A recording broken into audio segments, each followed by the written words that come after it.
Okay, so let's talk about what happens after 9 o'clock at night when everyone goes to sleep. Normally, every night, at least 2 recruits from the platoon must be awake at any given time.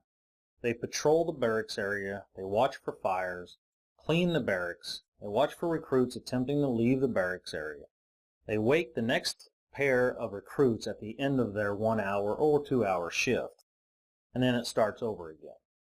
This is called a fire guard.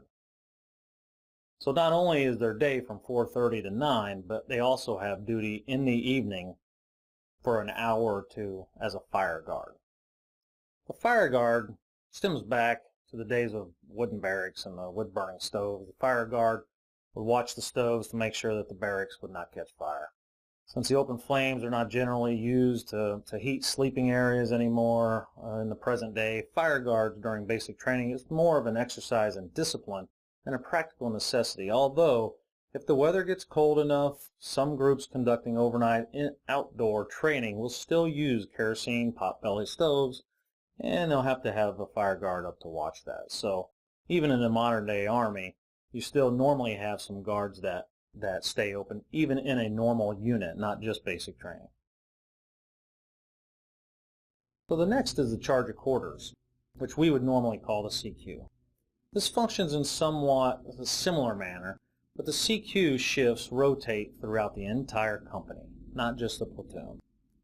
Remember, a platoon would have maybe 30 people, let's say, and a company may have up to 100. So with just 2 recruits from the company staying awake per shift is what the CQ would do.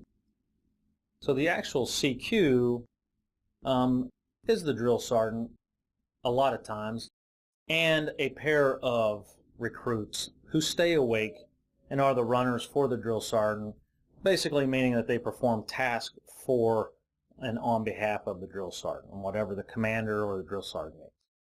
They perform some of the same duties as the fire guard shift, only the CQ is on duty and is permitted to open the barracks doors, and the runners must also alert the CQ if someone else attempts to enter or leave the barracks. So let's talk about hands-on training. For many hands-on instructional sessions, recruits are transported to other locations on post that specialize in a given subject matter.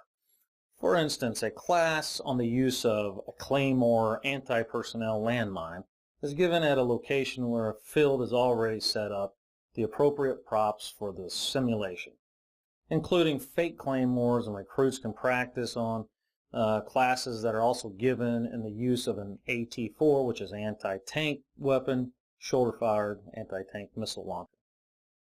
For these classes, recruits are brought to a mock battlefield, which is riddled with decommissioned tanks and other vehicles. Why is this important for resume writing?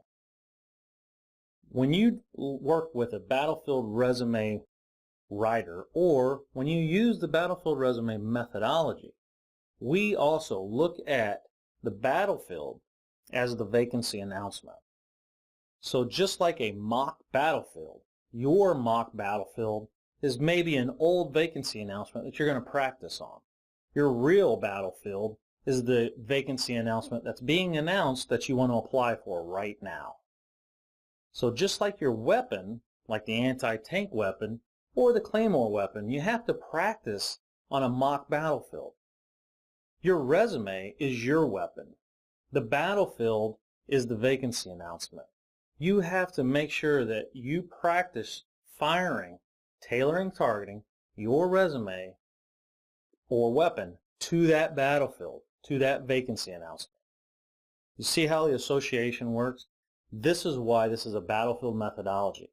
I do not want any veterans or non-veterans to think that they should disregard all of the military terminology and lexicon that they've learned.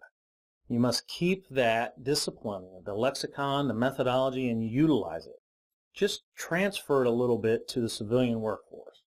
Therefore, keep in mind through the entire course that the vacancy announcement is the battlefield, the weapon of choice is your resume.